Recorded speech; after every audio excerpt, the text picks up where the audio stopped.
이 말씀 봅니다. 누가복음 18장 1절에서 8절까지 있는 말씀 보겠습니다. 누가복음 18장 1절에서 8절까지 있는 말씀입니다.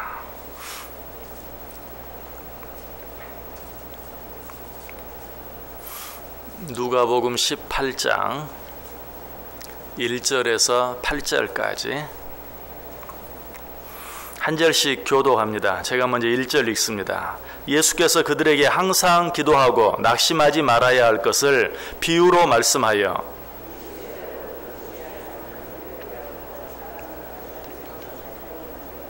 그 도시에 한 과부가 있어 자주 그에게 가서 내 원수에 대한 나의 원한을 풀어주소서 하되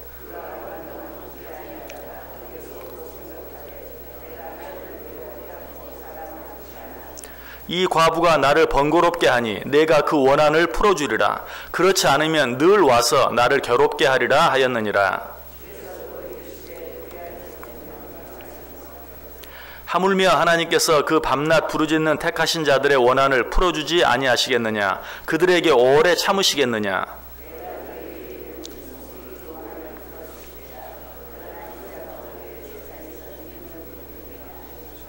아멘. 이번 주간 화요일, 수요일, 목요일 말씀을 전했는데 들으면서 여러분들이 그런 말씀들 속에 어떤 연관이 있지 않는가 하는 것을 혹시 깨달으셨는지 모르겠어요.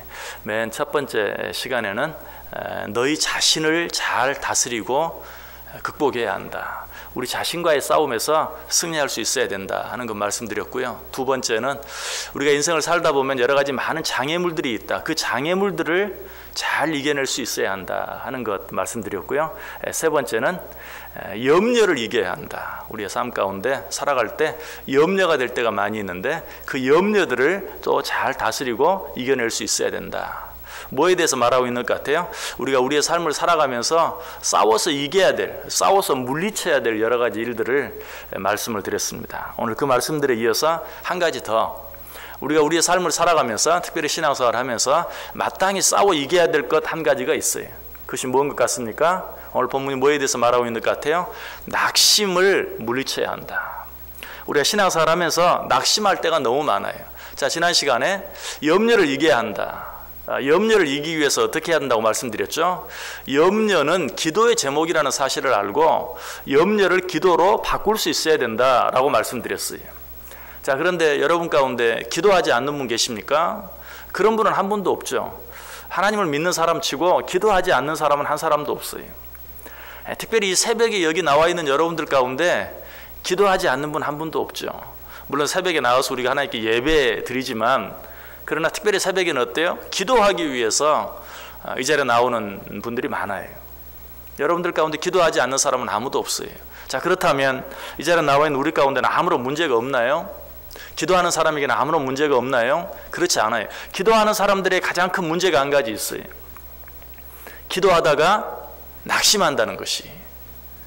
기도하다가 그 응답이 오랫동안 늦어질 때, 기도할 때 내가 원하는 대로 하나님이 응답해 주지 않는 것처럼 느껴질 때 낙심하는 것, 이것이 가장 큰 문제예요. 그러므로 우리는 이 낙심을 이길 때만 비로소 우리가 하나님께 기도하는 것도 응답받을 수 있고 신앙생활을 하면서 뒤로 물러나 넘어지지 않는다는 것이. 낙심이라는 게 뭡니까? 사전적인 의미를 보면 용기와 희망과 자신감을 잃어버린 상태. 한마디로 인간적으로 말하면 기가 꺾인, 소망을 잃어버린. 그래서 우리가 낙심이라는 말 대신에 낭망이라는 말도 많이 써요. 소망을 잃어버렸다. 소망에서 떨어진 것이죠. 또 낙담이라는 말도 많이 쓰죠. 담력을 잃어버린 거예요. 힘있게 용기 있게 기도했어요. 그런데 기도에 대한 응답이 늦어져요. 하나님이 내 기도를 들으시는지 듣지 않으시는지 알 수가 없어요. 그럴 때 어때요? 담력을 잃어버리는 거예요. 낙담하는 거예요. 이처럼 우리가 신앙생활 하는데 낙심하는 것, 낭망하는 것, 낙담하는 것, 이것처럼 신앙에 큰 방해가 되는 것이 없어요. 그래서 기도하는 사람이 낙심하여 용기와 희망과 자신감을 잃어버렸다면 우리는 하나님 앞에서 다시 한번 힘을 얻을 수 있어야 돼요. 우리가 낙심하는 것을 가장 좋아하는 존재가 있다면 사탄이. 은혜가 한번 말씀을 드렸었는데 사탄이 무기 전시회를 열었다 하는 거 말씀드린 적이 있죠. 그 전시회에 가보았더니 정말 무시무시한 여러 가지 많은 무기들이 많이 있어요. 미움이라는 무기도 있고 시기라는 무기도 있고 질투라는 무기, 정욕, 음란, 교만, 공포 등 여러 가지 많은 무기들이 있어요. 정말 능히 우리들의 신앙을 방해할 만한, 우리들의 신앙에서 멀어지게 만들 만한 그런 무기들이었어요. 그런데 그 옆에 또 한 가지 무기가 있는데 이 무기는 전혀 무섭지가 않아요. 그런데 가격을 보니까 지금까지 말씀드렸던 그런 미움이나 시기나 질투나 정욕이나 음란이나 교만이나 이런 무기들에는 어마어마한 값이 매겨져 있는데 그 무기는 죄송합니다. 제가 거꾸로 얘기했어요. 지금까지 그런 무기들에는 별로 그렇게 가격이 많이 매겨져 있지 않는데 그 옆에 볼품없는 아무것도 아닌 것처럼 보이는 그 무기에는 어마어마한 가격이 매겨져 있어요. 그 무기가 뭘 것 같아요? 낙심이라는 무기였어요. 왜 그 무기는 무섭게 느껴지지 않습니까? 우리가 신앙생활 하면서 낙심은 별로 큰 죄로 생각하지 않아요. 우리가 정말 가장 경계해야 될 어떤 그런 것으로 생각하지 않아요. 우리가 뭐 미워한다든지 시기한다든지 뭐 교만한다든지 음란이라든지 이런 것들은 마땅히 멀리 해야 될, 조심해야 될 죄로 생각하면서도 낙심은 뭐 사람이 살다 보면 그럴 수도 있지. 사탄이 우리들이 낙심하기를 얼마나 기다리고 좋아한다는 사실을 생각하지 못하고 별로 대수롭지 않게 생각할 때가 많아요. 그래서 그 무기들을 보니까 다른 무기들에 비해서 낙심이라는 무기는 아주 하잘것없고 무서워 보이지도 않고 아무것도 아닌 것처럼. 그런데 왜 거기에 이렇게 많은 값이 매겨져 있는가? 사람들이 그것을 대수롭지 않게 여김으로 말미암아서 거기에 걸려 넘어지는 일이 너무나 많기 때문에. 그래서 그 무기를 구경하던 사탄의 졸개 하나가 대장 사탄에게 물었어요. 아니 이 무기에는 왜 이렇게 값이 많이 매겨져 있습니까? 내가 보기에는 아무것도 아닐 것 같은데. 우리들이 사람을 넘어뜨리는데 이것만큼 좋은 무기가 없다. 우리가 하나님으로부터 멀어지게 만드는데 이것만큼 좋은 무기가 없다. 하나님께 드리는 기도를 더 이상 드리지 못하게 만드는데 이것보다 더 좋은 무기가 없다.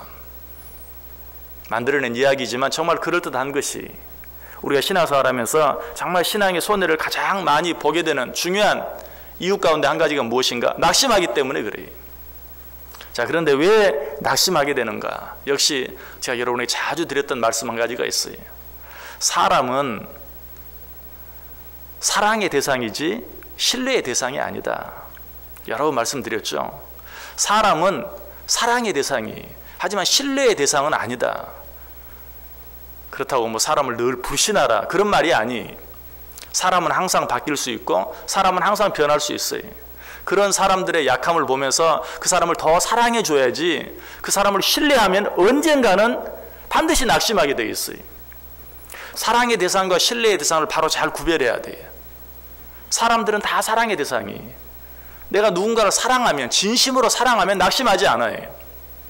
부모들은 자녀들 때문에 낙심하지 않아요. 물론 순간적으로 실망이 될 때가 있죠. 그러나 절대로 거기에서 완전히 떨어져 나가지 않아요. 왜? 진정으로 그 자녀를 사랑하기 때문에. 자, 그렇다면 우리의 진정한 신뢰의 대상은 누구입니까? 변하지 않는 분, 영원토록 한결같은 분, 누구시죠? 하나님. 사람들은 사랑의 대상이요, 하나님만이 참 신뢰의 대상이라는 사실을 아는 것, 이것을 기억하는 것, 어떤 일 앞에서도 이 사실을 놓치지 않는 것, 여러분 이것이 낙심하지 않는 비결이. 사람을 신뢰하다 보면 낙심하게 돼요. 그러나 변함없는 하나님을 신뢰하는 자는 절대로 눈앞에 나타나는 어떤 일 때문에 낙심하지 않아요. 오히려 하나님을 신뢰하는 자는 때마다 일마다 힘을 얻게 돼요. 그래서 이사야 40장 31절에 오직 여호와를 앙망하는 자는 새 힘을 얻으리니 독수리가 날개치며 올라감 같을 것이요 다른 박지다 해도 곤비하지 아니하겠고 걸어가도 피곤하지 아니하리로다. 사람을 신뢰하면 정반대예요. 사람을 신뢰하면 날마다 피곤해지고 낙심하게 되고 쓰러지게 돼요. 그러나 여호와를 앙망하는 자, 여호와 하나님을 신뢰하는 자, 이런 자들은 정말 피곤하지 아니하고 낙심하지 아니한다. 오히려 새 힘을 얻는다라고 이야기하고 있어요. 다윗이 한때 아말렉 사람들의 공격으로 인해서 자기 아내와 자기 자녀들 또 이스라엘 모든 백성들의 가족들이 다 포로로 끌려가 버린 그런 일을 당한 적이 있었죠. 전쟁터에 갔다 와보니까 자기 가족들이 다 끌려가고 없어요. 이때 온 이스라엘 백성들이 크게 낙심하여 소리 높여 울었습니다. 사무엘상 10장 3절 이하에 나와요. 다윗과 그의 사람들이 성읍에 이르러 본즉 성읍이 불탔고 자기들의 아내와 자녀들이 사로잡혔는지라 다윗과 그와 함께한 백성이 울 기력이 없도록 소리를 높여 울었더라. 그런데 설상가상으로 어때요? 사람들은 이것이 다 다윗 때문이다 하고 다윗을 향해 돌로 치려고 했어요. 다윗도 똑같이 자기 가족들이 다, 자기 아내들이 다 포로로 끌려갔어요. 다윗도 지금 너무나 힘들고 어려운 가운데 있는데 함께 전쟁에 나가서 싸우고 돌아온 이스라엘 백성들이 다윗을 돌로 치려고 할 때 얼마나 낙심이 되고 얼마나 실망이 되었겠어요. 그러나 이때 다윗은 실망하지 않았어요. 낙심하지 않았어요. 오히려 힘을 얻었다고 말하고 있어요. 어떻게 그럴 수 있었죠? 바로 그 다음 절에 사무엘상 30장 6절에 백성들이 자녀들 때문에 마음이 슬퍼서 다윗을 돌로 치자 하니 다윗이 크게 다급하였으나 그의 하나님 여호와를 힘입고 용기를 얻었더라. 자기를 돌로 치려고 하는 사람들을 보지 않았어요. 똑같이 전쟁에 나가서 지금 똑같이 어려움을 당하고 있는 그런 가운데서도 자기들이 힘들고 어려우니까 그 모든 책임을 다윗에게 돌리고 돌로 치려고 하는 그런 사람들을 보지 않았어요. 처음부터 다윗은 그런 사람들을 신뢰하지 않았어요. 오직 누구만? 하나님만을 신뢰했어요. 그렇게 했을 때 낙심해야 될 상황 가운데서 낙심한 것이 아니라 어때요? 오직 힘을 얻었다. 새 힘을 얻었다라고 말하고 있어요. 이것이 하나님을 신뢰하는 자들에게 주어지는 은혜예요. 그래서 다윗은 시편 28편 7절에 여호와는 나의 힘과 나의 방패이시니 내 마음이 그를 의지하여 도움을 얻었도다. 그러므로 내 마음이 크게 기뻐하며 내 노래로 그를 찬송하리로다. 하나님이 나의 힘이 되시고 하나님이 나의 방패 되시고 하나님이 나의 도움이 되시는 건 믿으십니까? 사람을 바라보지 마세요. 사람을 바라볼 때 낙심하고 낭망해. 오직 여호와 하나님을 바라볼 때 낙심할 수밖에 없는 상황 속에서도 우리는 새 힘을 얻을 수 있다. 자, 오늘 본문 보시기 바랍니다. 하나님께서는 공의로우셔서 우리가 기도할 때 반드시 그 기도에 응답해 주세요. 이것은 변함이 없어요. 그럼에도 불구하고 이 응답의 은혜, 이 응답의 축복을 체험하고 누리며 살아가는 사람은 많지 않아요. 왜 그렇다고요? 기도하다가 낙심하기 때문에. 오늘 본문이 어떻게 시작하고 있습니까? 1절, 2절 보시면 예수께서 그들에게 항상 기도하고 낙심하지 말아야 할 것을 비유로 말씀하여 이르시되. 자, 이 비유의 내용이 무엇이죠? 어떤 도시에 하나님을 두려워하지 않고 사람을 무시한 한 재판관이 있어요. 그리고 어떤 사람에게 원한을 가진 한 과부가 있어요. 이 과부가 그 재판관에게 찾아가서 날마다 자기 원한을 풀어달라고 사정해요. 처음에는 이 재판관이 사람을 무시하는 사람이었기 때문에 이 보잘것없는 한 과부의 그 청을 들어주지 않았어요. 무시했어요. 그러나 5절에 보면 이 과부가 나를 번거롭게 하니 내가 그 원한을 풀어주리라. 그렇지 않으면 늘 와서 나를 괴롭게 하리라. 그럼에도 불구하고 낙심하지 않고 끝까지 재판관에게 찾아가서 계속 내 원한을 풀어달라고 조르니까 이 재판관이 뭐라고 말해요? 이 과부가 나를 번거롭게 한다. 내가 그 과부의 청을 들어주지 않으면 계속 나를 이렇게 번거롭게 할 것이니 내가 그의 청을 들어줄 것이다. 이 비유가 우리에게 주는 교훈이 무엇입니까? 6절 7절에 분명히 말하죠. 주께서 또 이르시되 불의한 재판장이 말한 것을 들으라. 하물며 하나님께서 그 밤낮 부르짖는 택하신 자들의 원한을 풀어주지 아니하시겠느냐. 그들에게 오래 참으시겠느냐. 불의한 재판관도 계속해서 조를 때 그 기도를 들어주었는데 하물며 공의로우신 하나님께서 너희가 끝까지 오래 참으면서 기도하는 그 기도를 들어주시지 아니하시겠느냐. 마치 악한 부모에 대한 비유와 똑같죠. 악한 부모라도 자식에게 좋은 것으로 줄 줄 알거든. 하물며 하늘에 계신 너희 아버지께서 당신의 자녀들에게 좋은 것으로 주시지 않겠느냐. 불의한 재판관이라도 계속해서 간청하는 그 과부의 요청을 들어주었는데 하물며 공의로우신 하나님께서 너희의 기도를 들어주시지 아니하시겠느냐. 그래서 오늘 보면 8절에는 이렇게 말합니다. 내가 너희에게 이르노니 속히 그 원한을 풀어주시리라. 여러분, 여기에 속히라는 말은 꼭 시간적인 의미만이 아닙니다. 시간적인 의미로 빨리 그런 의미만 있는 것이 아니고 원어적으로 보면 여기 속히라는 의미는 한꺼번에 모두라는 그런 의미도 있어요. 속히, 시간적으로 금방이라는 그런 의미만이 아니라 한꺼번에, 때가 되면 한꺼번에 전부 하나님의 때가 되면, 그런 의미가 있어요. 여러분이 사실 꼭 기억하세요. 어떤 일이 내가 원하는 때에 이루어지지 않는다고 해서 절대로 낙심하지 마세요. 실망하지 마세요. 때가 되면 속히 한꺼번에 그 모든 일들을 해결해 주시는 분이 바로 우리 하나님이신 것을 오늘 말씀을 통해서 우리에게 분명하게 말씀해 주고 있어요. 그런데 오늘 우리가 귀를 기울여야 될 것은 바로 그 말씀, 하나님께서 내가 너희에게 이르노니 속히 그 원한을 풀어주시리라는 말씀 뒤에 뭐라고 말씀하고 계시는가? 8절 뒷부분 보시면 그러나 인자가 올 때 세상에서 믿음을 보겠느냐. 하나님 반드시 들어주시는데 그러나 인자가 올 때 세상에서 믿음을 보겠느냐. 그때까지 오래 참고 기다릴 수 있는 자, 주님이 다시 오시는 그날까지 오래 참고 기다릴 수 있는 자가 과연 몇이나 되겠느냐. 히브리서 11장 믿음장에 나오는 믿음의 사람들 보세요. 그들은 하나님의 약속을 멀리서 보고 환영한 자들이, 그러나 그 약속을 자기들의 시대에 이루지 못했어요. 그러나 실망하지 않았어요. 낙심하지 않았어요. 그것이 바로 그들이 믿음의 영웅이 될 수 있었던 가장 중요한 이유예요. 오늘 성경이 이야기하고 있어요. 하나님께서 속히 너희들의 모든 원한을 풀어주시리라. 그러나 인자가 올 때 세상에서 믿음을 보겠느냐.